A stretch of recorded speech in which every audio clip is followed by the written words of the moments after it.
How's it going, everybody? Welcome to your one-stop shop for legendary loot news, or in this specific case, exotic loot news, because that's right, we're talking Destiny today. Yesterday's TWAB went over the exotic weapons pass that Bungie is making for the next big update in December. We've got buffs, we've got nerfs, we've got some in-between stuff. Let's dive in and see what we've got. But first, if you're into games that revolve around loot, consider subscribing because that's literally all we talk about here. Alright, cool. First up is good old Vex Mythoclast.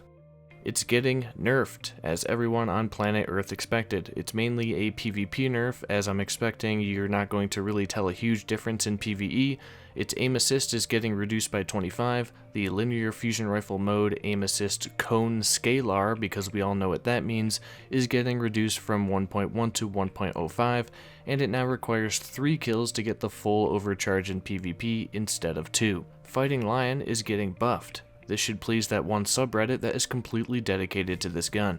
The multi-hit requirement that granted that automatic reload is being removed, and now you'll get the reload when you deal any damage. The buff to the reload stat is being increased from plus 50 to plus 70, and the buff duration is being increased to 7 seconds. Arbalest will finally have intrinsic anti-barrier.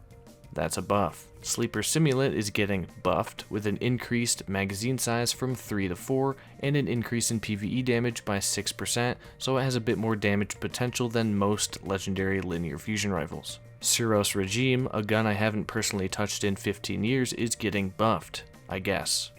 The dual mode receiver that turns Ciros into a 360 RPM auto rifle has always been garbage, so they're changing it so now the mode also grants plus 30 range and plus 3 zoom along with its current effects. Cryothesia 77k could only get a buff because it's so boring in its current state. Apparently, Bungie deliberately shipped it in a weak state because of the uproar of stasis in PvP, and now they're bringing it back to its planned glory ?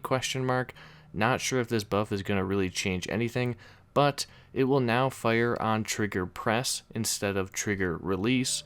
The charged shot is being moved to special reload. Getting a final blow enables access to the special reload, and once you fire that charged shot, your magazine is no longer emptied and you can continue firing. Oh, and also the charged shot now causes an AoE, which freezes enemies in PvE and slows combatants in PvP, while also still freezing on direct hits. Leviathan's Breath's Catalyst is getting buffed. The Catalyst now grants Archer's tempo in addition to whatever else it grants. I think this is the only catalyst in the game that I don't have done. I think I've fired this bow a total of 2 times in my life, once when it came out and once for this video. Whisper of the Worm is getting a buff. A reduced delay on activating the Whispered Breath perk from the catalyst from 2.1 to 1.2 seconds. The White Nail magazine refill now pulls 2 ammo from your inventory and 1 from thin air instead of pulling all 3 from your inventory, and it's getting a 10% PvE damage boost.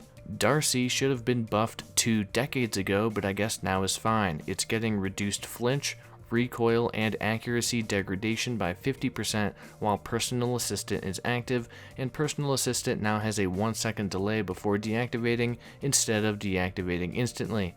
Also, it's getting a PvE damage increase of 20%, yay.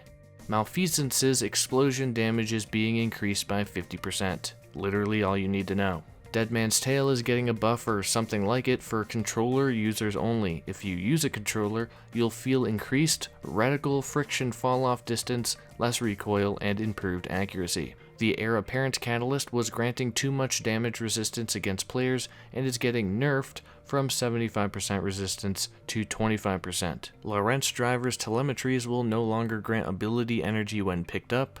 Bungie says this is a nerf, but is it really? Traveler's Chosen is getting nerfed in PvP, Rip the Dream. It now grants 10% ability energy per stack on activation, and Guardian kills will only net 2 stacks instead of 3. Those are your nerfs and your buffs. Hope you enjoyed the quick info-packed video on the loot changes coming to these exotic guns. That's it for me. Subscribe for more loot news on Destiny and other games. Like the video for plus 10 intellect. Patreon supporters get plus 100 intellect. Big thanks to Kyle and Vanilla. Until next time, peace out.